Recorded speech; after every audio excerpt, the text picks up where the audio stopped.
sejam todos muito bem-vindos. Eu sou o Rafa Costa e estou aqui com o Marcelo Ferraz na nossa sala de edição. Salve, meus amigos, tudo bem?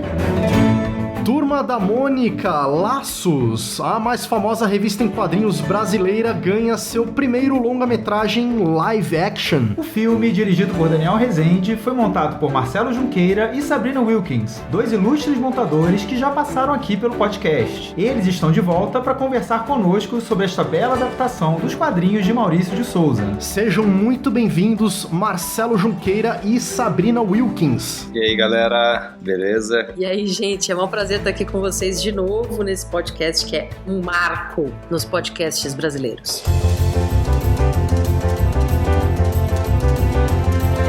Só lembrando pra vocês que a promoção da Move Locadora continua rolando. Vocês têm 10% de desconto em qualquer locação de equipamento, de serviço. Né, Rafa? Você foi lá conhecer o espaço deles. A Move Locadora, que é a nossa primeira patrocinadora. São nossos amigos. Se você tá precisando de uma câmera, tá precisando de cartão, de lapela, tá precisando de HDs, equipamento pra login, drone, gimbal, equipamento pra 3D. Eles têm preços muito bons, muito atrativos. E o melhor de tudo, que pra quem é do Sala de Edição, tem 10% de desconto em qualquer orçamento, Marcelão. É um baita negócio, a gente agradece muito o apoio que eles estão dando pro nosso podcast e a gente espera que vocês também ajudem a Move, porque ajudando a Move, ajuda a gente também, né? Que dá um retorno lá pros caras, os caras ficam felizes e continuam patrocinando o nosso podcast, a gente continua semanalmente no ar aqui. E eles têm mais um esquema também, antes que eu esqueça aqui de falar, pega na sexta, devolve na segunda-feira. Muito bom. Então, cara, isso é um baita negócio. Se você fizer a sua produção ali no final de semana, dá pra você pegar tudo na sexta-feira, devolve só na segunda, você pode ficar sexta pra sábado pra domingo, domingo pra segunda, você consegue ficar aí 36 horas com o equipamento embaixo do braço. Enfim, confere lá, entra no site, eles estão no Instagram, segue eles lá, que tem muita coisa nova chegando e eles estão comprando toda hora equipamento, viajando pros Estados Unidos, trazendo coisa. Vale a pena você estar por dentro de tudo que eles têm pra oferecer pra vocês. Lembrando que essa promoção é válida até dezembro de 2019. Exatamente. Então, se você estiver vendo isso depois de 2019, não tá mais valendo, tá?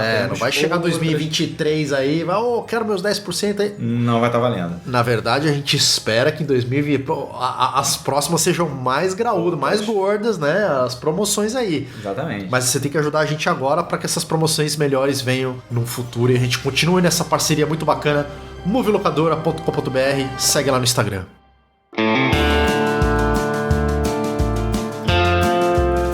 E Rafa Costa, de onde você tá gravando hoje?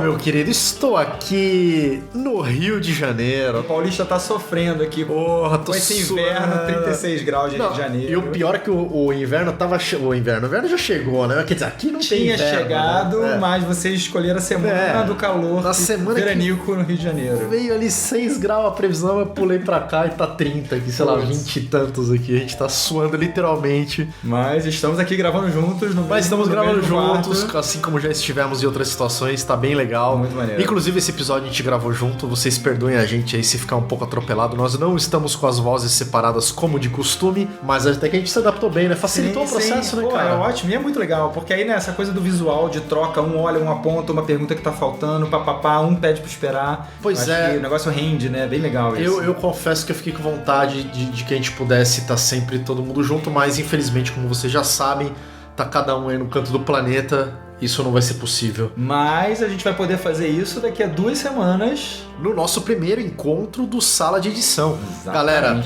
corre porque falta menos de 2 semanas. A gente ainda tem vaga, mas você tem que garantir seu ingresso lá. Se você não garantir seu ingresso, a hora que acabar a vaga, o link lá vai brecar e, enfim, não vai dar, não cabe, infelizmente tem uma loucura. Casa cheia, galera. Casa cheia. Se a gente tá muito feliz, inclusive, agradecer a todo mundo que já se inscreveu, porque já tem muita gente inscrita. Fui até lá essa semana, coloquei uma fotinho aí no Instagram, fiz uma visita técnica lá com o Casa. Lembrando que o Casa vai dar uma palestra também na parte da tarde.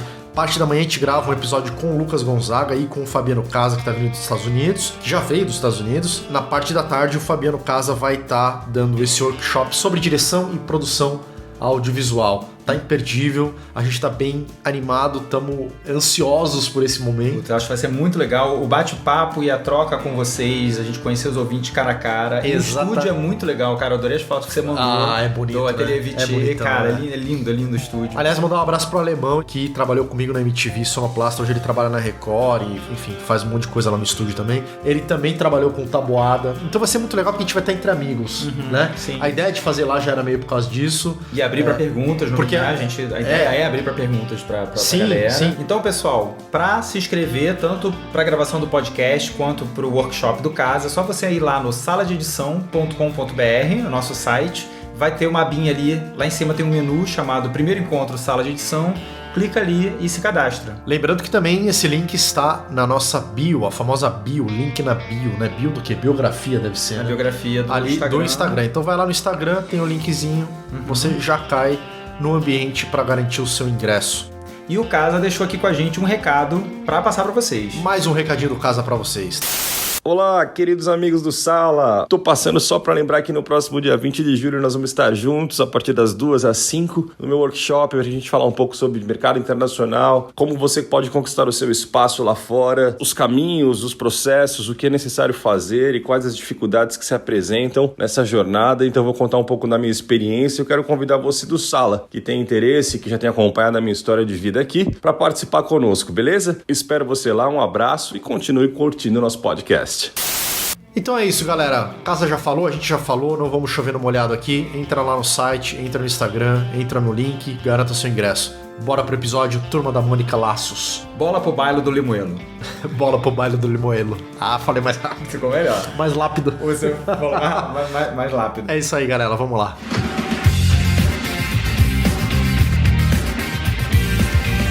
Uma aventura do tamanho dessa amizade não cabia só nos quadrinhos. Eu vou trazer o Floquinho pra cá. É melhor a gente marcar o caminho com essas fitas, tá? Só encontra eles, por favor. A gente vai encontrar. Do universo de Maurício de Souza. Um dos filmes mais aguardados do ano. A gente não é a Turma da Mônica. A gente é a Turma do Cebolinha. Turma da Mônica. Vai começar. Turma da Mônica. Laços. Eu cuido de vocês depois do meu almoço. O que vai ter pro almoço? Leve nos cinemas. Pessoal, aproveitando, começando aqui, eu queria dizer que eu adorei o filme, me emocionei, assim, de verdade, pra caramba. O pessoal em volta do pessoas que estavam comigo saíram muito, muito felizes, assim. A gente saiu com um sorrisão no rosto, muito feliz mesmo de... Parabéns, realmente foi... Que legal. Eu também tive essa mesma impressão, muito legal, gostei muito. Parabéns mesmo pelo trabalho. Pô, bacana saber aí. Muito legal mesmo, gente. Esse é o tipo de filme que você vê o primeiro frame e você sabe que você tá fazendo uma coisa que vai ser muito legal. Que vai dar certo, né? Mas acho que no trailer a gente já tinha essa sensação. Quando eu vi, eu falei, cara, olha esse visual e olha como é que eles estão adaptando. Aí que eu fui atrás até, né? Até aproveitando, já contextualizando aqui pro pessoal que tá ouvindo, o Laços é uma graphic novel de 2013, não são quadrinhos, né, clássicos que a gente tá acostumado da Turma da Mônica. É uma série específica, né, de um universo em que o Maurício passa para as mãos de outros ilustradores ou de outros criadores representar aquele universo, né, no estilo específico deles, né? Então não é aquele visual clássico, mas ele foi um ponto de partida pro filme. Acho que serviu aí como roteiro, né? Um roteiro mãe. Sim, ele é um roteiro, norte, né? E ele é uma referência visual também, né, pro filme. Aliás, lembrando, a gente estava discutindo isso aqui offline, para localizar o ouvinte, a gente vai focar, obviamente, né, toda a nossa conversa, assim como temos feito em todos os nossos episódios, na edição. Mas a gente descobriu um outro podcast que eu já tinha ouvido falar, e até foi você, Marcelo, que viu que eles tinham lançado esse episódio sobre a Turma da Mônica Laços. Isso, um amigo me repassou, chama Universo Infinito. Que é um podcast sobre quadrinhos. Sim, eles falam de filme também, mas é focado... Olha só... E eles fizeram uma entrevista muito bacana com o Dani Rezende. Inclusive o apresentador, ele é o cara... Ele é o editor, né, da editora do Laços, do Laços, que né? fez o livro, isso. E foi muito legal, porque eles já estavam no nível de amizade bacana, o Dani, ele, e enfim, chamaram mais 2, 3 pessoas que participaram desse processo todo lá. Cara, uma entrevista sensacional. Tem Que aí legal. acho que 1h30 de bate-papo. Muito bom. bacana. Então, muito bacana. se você tem curiosidade sobre o processo de produção e de direção, corre lá, a gente vai linkar aqui. Não, totalmente complementar. Então, se você não ouviu, dá uma pausa, baixa lá, ouve lá, depois vem pra cá, ou já anota aí, deixa na fila pra ouvir depois, que vale muito a pena. Qual é o nome mesmo? Já esqueci. Chama Universo Infinito. Universo Infinito. A sensação que eu tenho com essa coisa de podcasts, assim, e por isso que eu falei que é um marco o podcast de vocês, é que a gente, de fato, tem acesso a pessoas e a um universo que ficava muito num submundo, assim, você levava 20 anos para poder falar com certos personagens do cinema ou do entretenimento nacional, e agora a gente tem mais acesso com essas iniciativas aí. O podcast é muito legal, ele é meio revolucionário nesse sentido, né? Total. Por isso que eu total. digo que é muito legal, assim, você não precisa comprar uma revista de R$70 para ler uma entrevista chapa branca, desculpa, não sei se chapa branca é bom, mas sei lá, para ler uma entrevista com alguém que é seu herói, entendeu? E montadores não tendem a ser muito heróis, a gente é meio anti-herói do cinema, né? Então, sei lá. É verdade, escondidinhos ali, né? Só uma correção aqui, na verdade o Marcelo, a gente acabou de ver, né, Marcelo? Não é... Erramos o nome do podcast. Então deixa eu fazer aqui que a gente edita depois. O podcast se chama Confins do Universo. É muito legal. Eu não vou editar nada não, cara. Vamos colocar esse negócio aqui, a gente erra, somos humanos, tá tudo bem. Beleza. Confins do Universo, é isso? Isso, Confins do Universo. Então reanota aí, risca aí no papelzinho, galera, dá uma rabiscada, Confins do Universo. Esse plano vai ser infalível.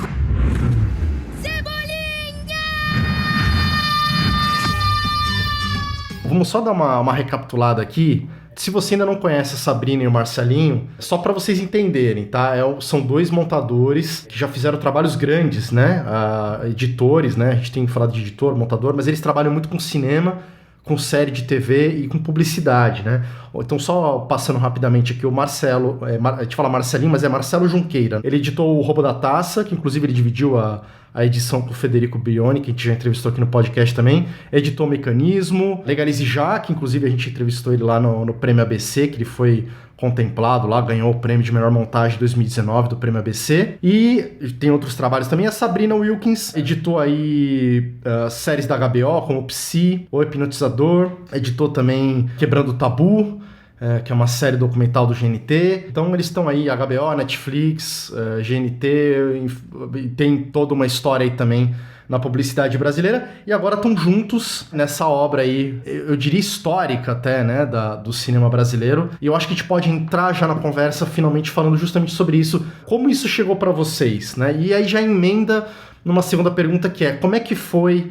essa emoção de editar um filme desse, né? Não é um filme qualquer, né? Eu acho que fez parte, arrisco dizer aqui, que da história de todo brasileiro, o contato com a Turma da Mônica, né? Ainda mais da nossa idade, acho que a gente cresceu com esses gibis e tal. Então, como é que foi isso? Como é que chegou esse filme para vocês e como é que foi essa emoção de poder estar nesse projeto? Bom, começar falando aqui. O convite veio do Dani. A princípio, o Marcinho Hashimoto ia montar o FII. Daí eu ia ajudar a fazer o primeiro corte e ia sair para fazer uma série, que também era do Dani dirigindo. Vocês já trabalharam juntos no Mecanismo, né? Sim, eu montei os 2 episódios que o Dani dirigiu da primeira temporada e já tinha feito um curta com ele também e quase trabalhamos numa série, mas foi isso que fizemos. Então eu ia ajudar o Márcio, íamos montar juntos o filme nessa correria maluca, e daí eu comecei o filme, daí o Márcio não ia poder mais. Só que daí eu comecei a montar o filme junto com a filmagem. Tanto que no primeiro dia de filmagem ele já rodou um teaser, que eu acho que é até o teaser que você falou aí. E daí na terceira semana de montagem ele chegou e falou: bro, eu acho que a Sassá vai entrar no projeto, o que você acha? Eu falei: melhor impossível. Olha aí. E foi isso aí. E pelo que eu sei, Marcelinho, vocês na verdade são uma grande turma, né? Vocês já se conheciam faz tempo, a Sabrina também já conhecia o Dani, e você já conhecia a Sabrina, fora essa questão do Netflix. Vocês são meio que cria ali da O2, né? Pelo que eu sei, ou não, tô enganado. Eu e a Sassá se conhecemos na O2. A gente se conheceu na O2, eu conheci o Dani também na O2, fiz assistência pra ele no Filhos do Carnaval, e a gente, enfim, se deu bem e tal. E é isso, ali a O2 parece que é um hub, assim, de algumas pessoas, né? Pelo menos de algumas amizades, no mínimo de algumas amizades. A gente se cruzou algumas pessoas muito por ali, né? Tenho grandes amigos. O Hashimoto também, que vocês... Sim, Hashimoto também, O Lucas Gonzaga, o Lucas também. o Saulo, o Menecucci, Gás. a Ale Casolari, né? Enfim, que não é montadora, mas enfim, muito amiga, a gente conheceu ali e tal. Então foi uma coisa meio entre família aí, né? Acho que pelo que você tá falando, eu nem sabia. Quer dizer, Hashimoto recebeu o convite, passou pro... Né? Não posso, chama o Marcelinho. Quer dizer, você já tava pra ajudar ele, de repente você ficou ali e chamou...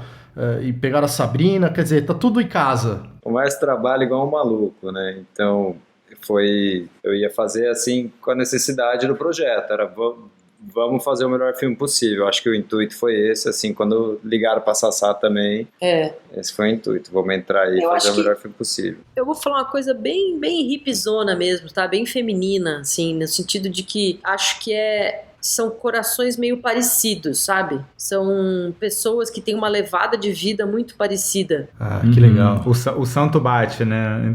Eu acho que isso talvez seja mais importante do que técnicas, e acho que a gente tem o coração colocado e apontado para o mesmo norte, vamos dizer assim, para ser bem hipzona mesmo. Assina embaixo. Não, eu acho super legal, eu tenho visto vocês conhecido melhor, né, como eu já te tenho dito pra caramba aqui no podcast, inclusive pessoalmente, acho que o último que eu tive o prazer de conhecer foi o Marcelinho ali no Prêmio ABC, e eu vejo isso, a gente sente isso em vocês, né, mas o que eu acho muito curioso, eu não sei se vocês chegaram a ouvir, na entrevista que a gente fez com o Daniel Rezende lá na Filmicon, o ouvinte pode aí dar uma buscada no feed, aí tem lá o episódio da Filmicon. No finalzinho ali do evento, a gente conseguiu pegar o Dani lá. Ele fala, eu perguntei pra ele, porque ele justamente estava falando sobre a produção, que na época estava em fase de produção ainda, do Laços, do Turma da Mônica, mas eu perguntei pra ele, né, falei, todo mundo te perguntou da produção, do filme e tal, mas eu queria saber por que você chamou o Marcelo e a Sabrina. Eu sei que vocês já se conhecem e tudo mais, mas qual é o seu... Eu fui além, né? Perguntei pra ele qual que é o seu critério de chamar, né? De escolha dos profissionais que trabalham com você, não só na edição.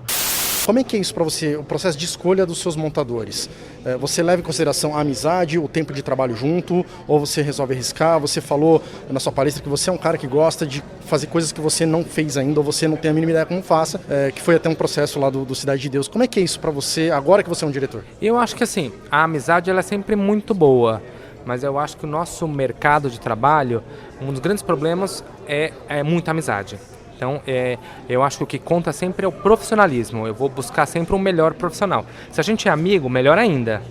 Mas eu acho que a amizade ela tem que separar do profissional. O nosso mercado de trabalho, diferente de alguns mercados de trabalho lá fora, onde o profissionalismo está em primeiro lugar, aqui no Brasil a gente é muito passional e a gente quer estar entre amigos. E o entre amigos é bom para curtir. Mas para gerar um melhor trabalho, você tem que ser profissional. Às vezes a gente tem uma dificuldade de ser profissional, porque ser profissional dá trabalho. Ser profissional dá muito mais trabalho. Então, eu acho que a gente tem que conseguir separar a amizade do profissionalismo. Então, as pessoas com quem eu procuro trabalhar são sempre profissionais que tentam buscar excelência. Se eu posso ficar amigos dele, muito melhor.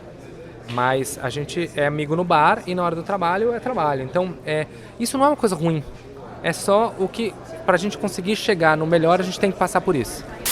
Acho que a maioria dos ouvintes já sabe da história do Daniel Rezende, né? Ele editou filmes bem famosos, Cidade de Deus, Tropa de Elite, Robocop, Bingo. Mecanismo. O Bingo ele dirigiu, né? Que aí foi quando perdão, ele isso. começou a dirigir. E aí acho que uma pergunta que me vem me veio à cabeça aqui, como é que foi trabalhar com o Daniel Rezende? Porque o cara era montador, né? Acho que o editor ele tem a arte de dar aquela engambelada no diretor, né? A partir do pressuposto que tá renderizando. Não, peraí, que ainda falta muito e tal. E o cara ali não tem como engambelar o Dani, né? Como é que foi isso pra vocês, assim, o nível de exigência aumenta com um cara que já foi até consagrado, né? Acho que foi o cara que mais chegou próximo de ganhar um Oscar, né? De montagem, inclusive, né? Sim, pelo Cidade de Deus. Como é que foi isso? Assim, na minha opinião, trabalhar com o Dani é tipo você tocar guitarra e fazer uma jam session com o Keith Richards, entendeu? É tipo bem arriscado, mas ao mesmo tempo ele vai sacar qual que é a sua, entendeu? Então, tipo, não adianta você tentar impressionar o Keith Richards, provavelmente você não vai conseguir, entendeu? Faz o seu trampo, faz o que você curte fazer e seja autêntico, porque montagem, a gente deixa um pouco dos nossos repertórios emocionais e visuais e tal ali. Se você parte do princípio de tentar impressionar essas pessoas, você acha que está partindo do princípio errado, entendeu? Você tem que pegar aquelas cenas ali, ou aquelas sequências, ou aquele ato, e deixar ele o mais possível com a identidade que você imagina que ele deve ter. Se você vai ao contrário, tipo, nossa, eu quero impressionar o Daniel Rezende, eu não sei se eu sou capaz de impressionar o Daniel Rezende, eu não consigo nem tentar, entendeu? Não consigo nem começar a tentar. E acho que é um pouco isso. Talvez é porque eu já seja uma senhora, mas talvez não, porque é uma questão de... se você colocar as coisas na balança, a coisa pode ser tão assustadora que, na real, é bom mesmo você não medir nada, entendeu? E fazer o trampo da melhor maneira possível, sabe? E ser obcecado pelo trabalho, não pelo resto. Esse plano vai ser infalível.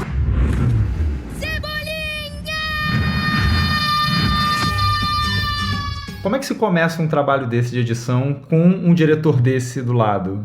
Como é que vocês... Bom, na pressão a gente já sabe que A pressão a gente sabe, mas existe uma discussão prévia de estilo, existe uma pesquisa de referência. Como é que vocês começaram isso? Só complementando a pergunta do Marcelo, porque, pelo que a gente viu nessa entrevista, lá na Filmicon e também com o...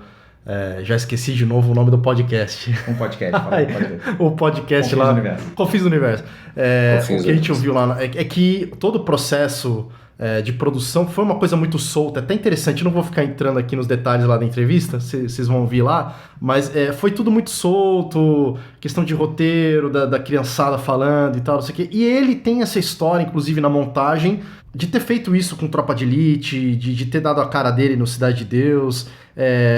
Quer dizer, teve isso também na montagem, de olha, faz aí, vamos ver como é que fica, propõe, ou ele é ao contrário na hora de ser o chefe, ou ele tem que ser muito na risca ali? Não, eu acho que, independente do passado do Damien como montador, ele como diretor, né, que é o caso, o que vale é um diretor que sabe o que quer, né, que é seguro e que entende de montagem, mas não é montagem, ele entende de contar história, né, que é o mais importante, ele entende da dramaturgia, então a pressão de métodos de trabalho, se ele faria aquilo mais rápido ou diferente no processo, isso não, cada um tem o seu processo. O lado muito bom dele ser um montador experiente é que quando chega as alterações, vamos nessa sequência...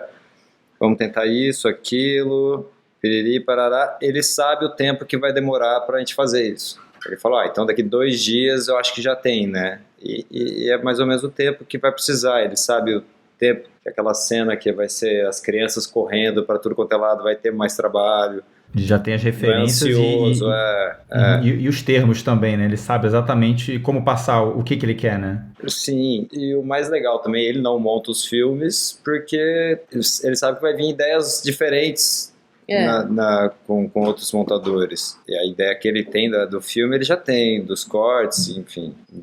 Ele deixou a gente 100% livre, cara. Eu ouso dizer que foi dos trabalhos mais gostosos de fazer da minha carreira, porque ele deixou a gente bem livre e pelo contrário, assim, sabe, em vez de putz, filme do Daniel Rezende, pelo contrário, assim, no dia 1 já era, galera, vamos se divertir fazendo esse filme, e foi o que a gente fez, foi um processo super divertido, colaborativo. Super.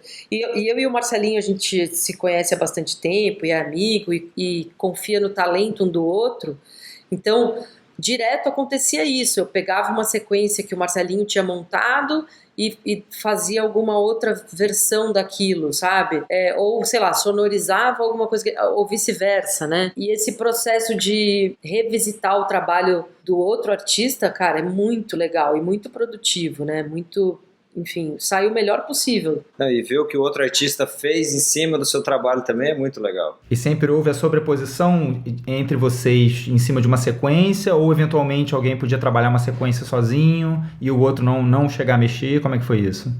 A gente dividiu por sequências primeiro, assim, a gente pegou uns bifes de sequência, vai. Então, não era assim, eu faço da 1 a 3 e você faz da 4 a... Tinha uma lógica nessa divisão, né? Quando se encerrava um arco, a gente dividia de um para o outro e também de acordo com a quantidade de material que aquilo tinha também, né? E o material que ia chegando, né? Isso, tinha material que ia chegando ao mesmo tempo, e daí, vai levantando essas cenas. A gente se encontrava uma vez por semana, né? Eu comecei, umas 2 semanas antes de você? Acho que sim. Umas 2, 3. É. A primeira semana de trabalho, a primeira diária, o Dani filmou um teaser, que é aquele que as crianças falam quem é mais inteligente, quem é não sei o quê, que é um teaser de 1 minuto. Então, a primeira semana de trabalho eu fiz esse teaser e já lançou o teaser. E daí eu comecei a fazer uma outra sequência que é... Vocês já assistiram o filme? Tem um momento que eles estão com o desenho do retrato falado no quarto e os 4 conversam decidindo que eles vão sair atrás da Floquinha. Se por acaso, né, alguém ainda não viu o filme, não quer ouvir os spoilers aí, a gente tá partindo do pressuposto que quem tá ouvindo já viu o filme. Estamos entrando em zona de spoilers agora. Mas é uma cena que eu montei assim que o Dani viu, ele falou, esse é o espírito. É esse sorriso que eu quero das crianças, é isso que eu quero que vocês procurem. E daí já tinha o material seguinte da cena, da sequência, né, a próxima cena. E a Sá entrou no processo e tinha chegado também o começo do filme. Falei, Sá, começa com o começo aí então. Eu tinha feito a cena 1 e daí passei esse bloco pra Sá, porque eu já tava com esse outro bloco encaminhado, já tinha material. Né? E assim foi a nossa conversa, o processo inteiro, então... Eu fazia uma sequência de 20 minutos, daí a Sá pegava outra sequência, daí depois eu pegava a sequência dela, daí na cena do louco, por exemplo, depois que estava quase praticamente pronto, eu falei, Sabrina, joga todo o som que eu fiz fora e faz um som novo aí, se quiser mudar alguma coisa. E daí veio um barulhinho de toda hora que ele fala cenourinha tem uma mordida, que tem foi da Sabrina. Muito bom. Eu nunca faria isso, eu acho que o Dani não teria essa ideia, o pessoal do áudio também não, e todo mundo amou. Olha aí, então, dedos já foi lá de Sabrina Wilkins. 40 do segundo tempo. Esse plano vai ser infalível.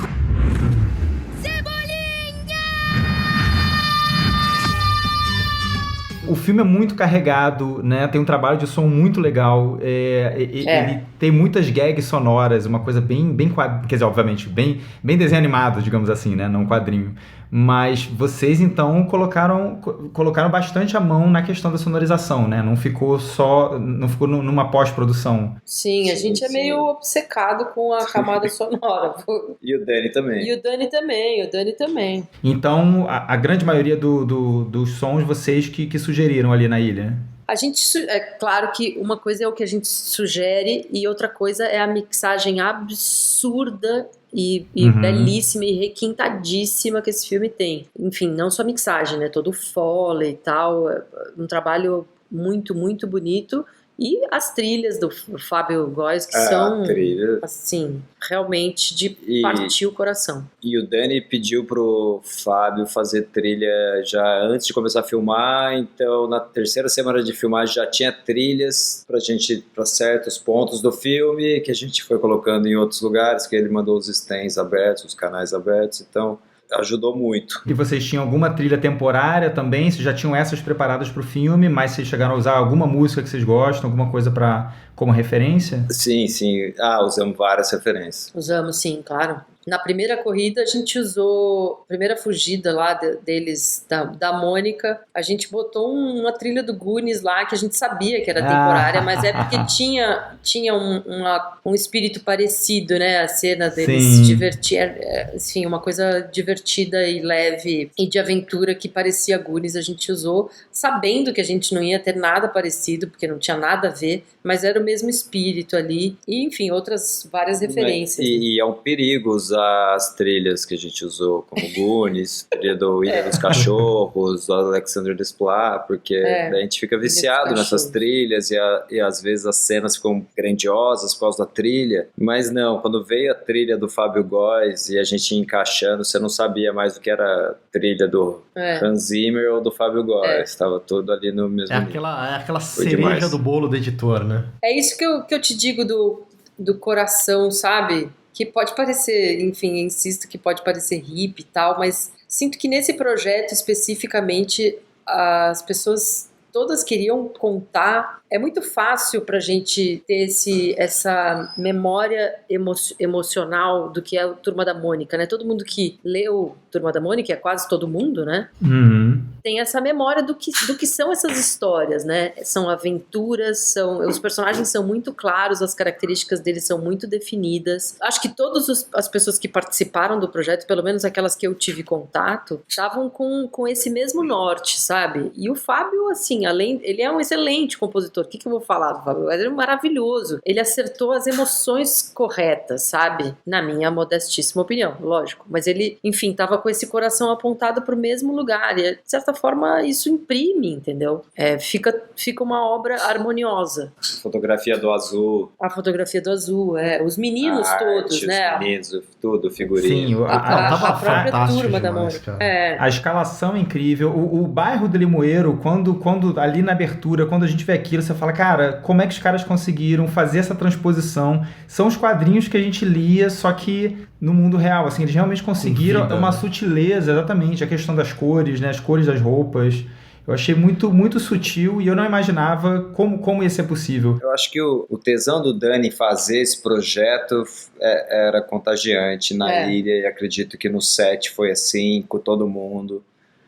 Então, que o diretor é esse grande maestro de talentos, equipes, e para tentar imprimir o que ele quer ali. Eu ouvi nessa entrevista do podcast que a gente citou, o pessoal falando desse clima muito de família mesmo. Eles tinham um abraço de equipe todo dia, que eles faziam na abertura da gravação e no final da diária. E o Daniel fala que isso não é um clima que a gente sempre encontra num set de filmagem, né? Mas é isso mesmo que você está falando. Tava todo mundo tão focado, querendo fazer esse filme, que essa sensação transpareceu, né? Passou para todo mundo. Inclusive ele fala, emendando aqui, que curioso agora, o quanto mais eu tenho conhecido o Daniel, eu percebo que o cara realmente ele tem a mão do negócio, né? Ele é um cara diferenciado. Ele tem tato para as coisas, né? E ele fala que ele foi criando, inclusive, dificuldades técnicas. Então ele não estava colocando marcação no chão para as crianças, não deixava a criança decorar texto, soltava na hora, e isso gerava desconforto o foquista, porque o cara ia ter que ficar mais atento, porque não sabia onde a criança ia parar e tal. E ele fala na entrevista de que a preocupação dele era fazer um filme bom, independente do trabalho que fosse dar. Ele não estava ali para cumprir a tabela e gravar aquelas cenas que fossem ser juntadas, né, em prol do trabalho bom, né? Eu acho que isso tem a ver com o tema da Turma da Mônica, que isso contagia, né? Mas também o jeito dele trabalhar. E a minha pergunta é, na ilha, teve isso também de deixar vocês... A gente já falou sobre isso, já perguntei aqui, mas deu mais trabalho? Teve coisas que vocês falaram, olha, tá diferente o take 1 do 2, mas isso ajudou porque ficou melhor? Teve mais opções para se escolher? Teve mais trabalho para decupar tudo isso do que o normal que vocês já fazem em outros filmes, em outras séries, ou não? Eu acho que esse é o exemplo clássico de uma coisa que eu já falei e eu insisto assim como modo de vida, que assim, eu não encaro mais montagem como um trampo, sabe? Claro que me paga, claro que tem cronograma, claro que tem hora de sair, hora de entrar, mas esse é o melhor exemplo disso. O desafio é tão gigantesco, né? Putz, se você olha do ponto de vista macro da coisa, você fala, não acredito que eu vou montar junto com o Marcelinho o filme do Daniel Rezende sobre a Turma da Mônica, bem produzido, sabe? Se você olha por esse lado, é muito assoberbante, assim, e muito acachapante. Agora, olhando no micro, você vai lá, tem take 1, 2, 3, 4... E aí você tem que escolher o melhor de acordo com tudo que você aprendeu até hoje. Então... Se você for aos pouquinhos, a coisa vai andando, né? É lógico. E sinto que a exigência sempre tem que ser maior. E você mesmo que tem que botar essa cenoura na frente do cavalo, entendeu? Não é assim, tipo, vou trabalhar mais horas e vou aqui me pelar e olha como eu estou trabalhando bastante. Não é isso. É tipo, ser assertivo nas coisas e entender por que você toma certas decisões e bancar elas e, enfim, trabalhar com o coração, cara. A gente conta história, né, Se a gente não abrir essa porta das coisas que a gente sente, de como a gente sente as cenas, não dá pra gente ser burocrático e montador ao mesmo tempo. Esse plano vai ser infalível. Cebolinha! O Dani postou esses dias aqui nas redes sociais do Instagram que bateu, acho que em uma semana, bateu 500 mil espectadores no cinema já, cara. Isso é excelente. surreal, merecido. Né? E lembrando que eles estão que o filme tá concorrendo com Toy Story 4. Sim, e não é estreou junto, né? Exatamente. Eu achei muito ousado. Toy Story 4, Pets, exatamente. A gente tem filmes aí também, né, voltados para um público igual, que realmente tá de parabéns, porque não é fácil não concorrer com isso. Agora umas perguntinhas técnicas. Vamos lá, vocês montaram, eu sei que os ouvintes têm curiosidade disso, vocês montaram o filme em que software? No Avid. No Avid, legal. E vocês trocavam, eu esqueci, no Avid não é XML, né? XML no Avid também? Então, daí quem sofreu com isso foi o finalizador Lucas Marini, que teve que se virar. Mas vocês trocavam os cortes entre vocês ou não? A gente não fazia por XML não, cara. A gente copiava as bins de trabalho lá, fazia uma bin de transfer com tudo que eu tinha trabalhado, chegava aqui e... Eu mandava o que tinha de offline, de áudio. Espetava e linkava. Exato. E você falou lá atrás, vocês se reuniam semanalmente, é isso? Pra olhar, pra estudar o caminho que estava sendo levado? A gente assistia muito o trabalho um do outro. Como a gente falou, né? O trabalho colaborativo de verdade é aquele que você tem liberdade pra dar opinião, né? E pra dar toques, ou pra... tive uma ideia, pra ser burro, pra errar. Sabe? Porque quando a gente trabalha com medo, a gente não trabalha direito. Então é muito legal trabalhar com alguém que tem, enfim, que é tipo você tem liberdade, né? Exato. Totalmente. Toda a liberdade. Tapa na orelha, falar, larga de ser burro, caramba. Não, e às vezes até você fala assim, tive uma ideia. Ah, não, minha ideia é meio ruim, O plano infalível. Autossabotagem. Então a gente se encontrava, acho que tipo, às segundas-feiras e traçava um plano de ação. Isso enquanto o Dani não tava assistindo o corte inteiro, né? E aí a gente traçava um plano de ação e ia atrás disso. E vocês tiveram assistente de montagem nesse filme? A gente teve o trabalho da MAC, que fez assistência para esse filme, que é uma assistente, muito maravilhosa e tá começando a montar agora e tal. Olha aí, uma pessoa legal. Também muito, muito legal. E só que a gente o projeto chegou todo organizado pra gente. A gente não viu a MAC durante o processo, embora, enfim, tenha sido uma pena, porque ela é super divertida, mas o material chegou, o projeto, assim, todo bonitinho, por sequência e tal, sem muito nenhum problema. HDs de ingest. Exato, chegava os HDs com os MXFs e as bins, todas organizadas, e a gente tacava pra dentro e game. E ela fazia isso aonde? Ela fez isso pela Paris Filmes, que após o filme foi feita na Paris. E quem finalizou foi o Lucas Marini, que estava trabalhando diretamente na Bionica, que foi a produtora que produziu o filme. Então o Lucas fazia o contato. O WhatsApp era com o Lucas. Se tem algum problema, quando vai chegar material, tem que mandar coisa para sal, preciso, enfim. Era tudo com o Lucas. E esse vai e volta com a Paris foi de boa, bacana trabalhar com eles. É um processo muito liso e o pessoal da Paris é demais também, A pós da Paris é muito legal e a Renata Rezende é, tipo, muito amores. Pra gente o processo foi bem liso, assim, né? Não teve, não teve muitas coisas truncadas, assim. E o filme finalizado?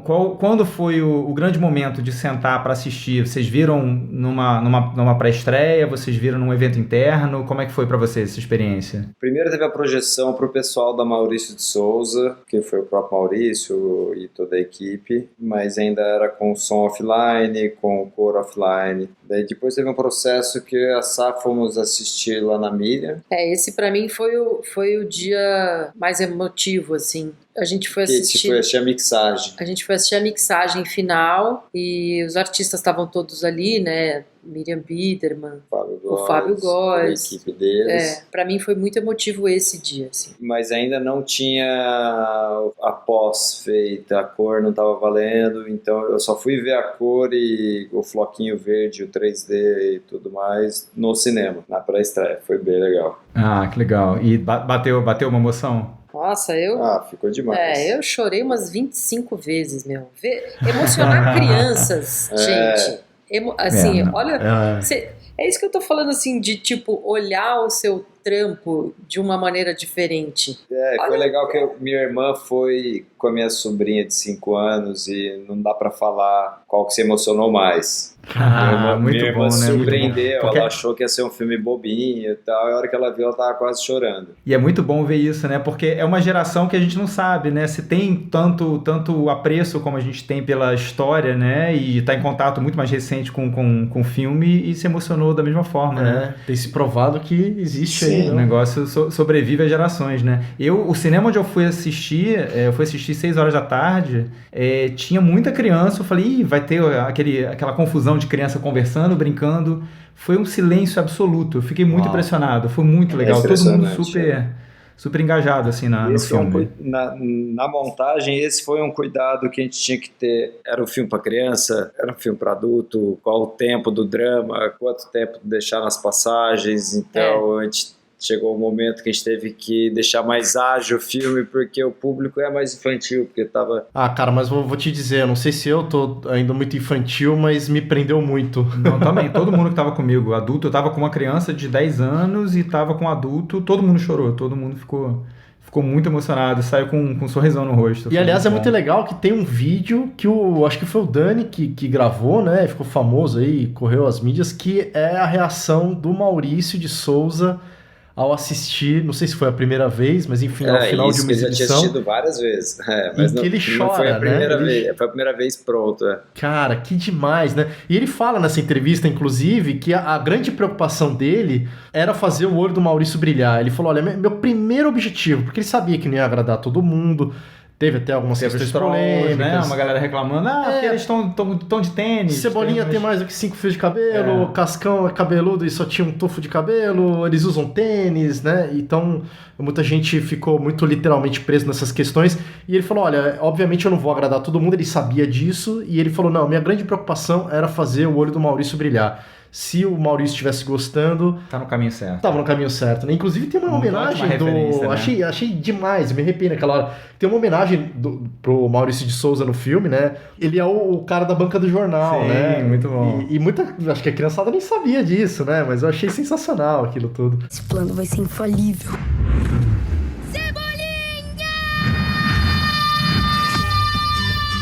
Mas muito emocionante mesmo. Olha, parabéns, uma baita montagem. A gente é suspeito para falar porque nós conhecemos vocês, já somos amigos e também gostamos muito de Turma da Mônica. Mas, cara, sensacional, assim, cenas épicas, aquela da perseguição, a do louco, enfim, a gente podia ficar listando. E o equilíbrio, aqui, né? O equilíbrio entre a coisa lúdica demais. E a coisa mais séria. E você vê os detalhezinhos, eles que crescendo legal. Ali, né? Do contato da Mônica, do Cebolinha. Você vê o crescimento deles ali eu também. Fui, né? Obviamente, já pensando na entrevista, né? Com a Sabrina e com o Marcelo e tal. Aquela coisa, vamos analisar a montagem. Esqueci, cara. Esqueci da montagem, esqueci da Sabrina. Que legal. Mergulhei na história. Não, total. Mas é engraçado como quando o próprio editor cai nessa, né? Você falou, funcionou em dobro, né? Porque distraiu o público e os próprios editores nem perceberam. Porque até ficar falando de montagem específica sem estar vendo... É difícil, né? Mostrando o antes e o depois, então eu acho que fica mais legal até esse papo mesmo. E um próximo filme com esses atores, porque eu ouvi nessa conversa com o Daniel que existe uma possibilidade de, apesar da revista ser uma só, existe a possibilidade de continuar, mesmo eles crescendo, ainda continuar nesse universo e com esses atores, essa Turma da Mônica. Vocês têm alguma ideia para dividir com a gente dessa possibilidade? Alguma novidade? Não? O que eu sei é que a HQ, na verdade, é uma trilogia. Laços é o primeiro. É verdade, ele falou isso. Depois tem o Lições e mais algum outro. Então, mas eu não vou me arriscar a falar nada. Mas o processo de outro filme, porque eu não tenho noção ideia. De como vai ser. Enfim, mas tomara, porque merece. Se eu pudesse, sei lá, jogar alguma coisa pro universo, eu acho que merece. Merece. Vamos torcer, 3. porque... Não, merece. Eu acho que ele foi ali ponderado, embora ele tenha deixado quase certo que isso vai acontecer. É uma coisa que não dá pra sair falando, até porque você não sabe também, né? Não depende Podia ser um fracasso, mas é. Como a gente tá vendo aí, em uma semana 500 mil, né? É uma coisa que realmente tá fazendo sucesso e foi muito bem produzido. O que pega é o casting, né? Que essas crianças crescem rápido e então... Sim, meio Stranger Things, isso, né? Eles são demais, né? Mas o pessoal até cita, né, o Stranger Things, que apesar disso, eles continuaram, né? Eles foram atrás, mesmo as crianças crescendo, estão no processo ali, né? Ainda dá pra vender os próximos filmes, né? Como...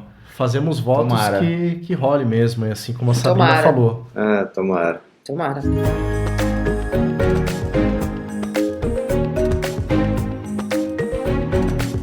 É isso aí, galera. Vamos ficando por aqui. Tivemos esse papo maravilhoso aí com a Sabrina e com o Marcelo. Agradecer a presença deles. Mais uma vez, dar esses parabéns aí. Quem não foi ver o filme, por favor, vá ver o filme. Não só porque o filme tá bom, não só porque foi editado pela Sabrina e pelo Marcelinho, mas para prestigiar o cinema nacional, para prestigiar a história da Turma da Mônica também, né? A gente sabe, a gente tava nessa campanha sobre a primeira semana, a gente sabe que a primeira semana já foi muito boa, mas é sempre importante a gente tá indo no cinema para que o filme continue e tenha vida longa. E é altíssimo nível, gente. Independente de ser Turma da Mônica, uma referência da infância ou não, é um ótimo filme, ponto final. De nível de produção... Resumiu bem. Incrível. Vale muito a pena. Legal. Muito bom mesmo. Marcelo, muito obrigado, cara. Obrigado a vocês aí. Tamo aí, até a próxima. Valeu, Marcelo. Obrigado aí, cara. E Sabrina, que já é aí... conhecida aqui de todos nós, também já participou do episódio aqui. É sempre uma alegria ter você aqui com suas risadas e eu sou o alívio cômico. Sou o alívio cômico. Não, quem te deu de risada na ilha nesse processo. É muito legal trabalhar com amigos. Muito bom mesmo. E galera, a gente não falou na cabeça do programa, mas só dando um último detalhe pra vocês aí. A gente já falou aqui várias vezes, mas eu sempre faço questão de repetir. Sabrina Wilkins tem um podcast maravilhoso chamado O Arquipélago, junto com a Karina Vilela e a Mari Moraga. Então, se você por um acaso caiu aí de gaiato nesse episódio e não conhece o Sala de Edição, ainda não ouviu os outros episódios, dá uma parada aí, ou a hora que acabar, procura lá, O Arquipélago. É sensacional, é um podcast sobre pós-produção, sobre montagem de cinema, e a Sabrina, com toda a maestria dela, com essa voz aveludada, sedutora, conduz muito bem esse podcast. Então, se você é fã do Sala de Edição, você com certeza vai gostar do Arquipélago. Parabéns pelo trabalho, mais uma vez, do Arquipélago. Obrigada, meninos. Vocês são uma inspiração pra gente. A gente tem que fazer episódios juntos, eu acho. Temos. Pois é, a nossa crossover aí já tá... A gente tá... Já passou da data. Já tá atrasado. Já passou pois é. Vamos agitar essa pauta aí e combinar. E acabamos de montar uma série... isso é legal. A gente acabou de montar uma série juntos também, né? Tem episódio que a gente fez primeira juntos. Mão aí. Dá pra falar o que é? Pico da Neblina. Eu acho que já tá no IMDb, inclusive, sabia? A gente... Deixa eu ver... Tá no IMDb, é uma... do Marcelo. Pra quem que é essa série? É Netflix? É TV? Pra HBO. HBO, olha aí, pra rapaz. HBO. A história é bem legal. Dias de essa hoje... parceria aí tá dando resultado, hein? Tá dando certo. Vai dando certo. Tá aí. E pra quando? Tem previsão de estreia? Vocês conseguem adiantar isso? Como é que é? Eu acho que agora em setembro. Tá em cima, legal. Foi feito lá pelo O2 Filmes, direção geral do Kiko, tá legal. Tá bem legal. Aí a gente faz um outro podcast depois juntos. Opa, maravilha. Com certeza. Galera, obrigado aí pela audiência também, vocês ouvintes que ouviram aí firmemente até o final essa super entrevista com o Marcelo e com a Sabrina Wilkins. Se você gostou desse episódio, compartilha nas mídias sociais, dá um like aí, assina, pede pra baixar automático. Isso ajuda muito a gente a manter o podcast no ar, a gente assumiu esse compromisso aí semanal, a gente tá suando aqui pra botar conteúdo no ar, e não só conteúdo no ar, mas conteúdo de qualidade. Programas como esse aqui com a Sabrina e com o Marcelo são a nata do que a gente tem produzido aí. Nem sempre a gente tem episódios dessa grandeza toda, mas a gente tá sempre procurando trazer gente interessante, assuntos que dizem respeito à pós-produção, para tentar agregar mais aí para todos nós e para nossa área da pós-produção. Galera, muito obrigado mais uma vez e até a próxima segunda-feira.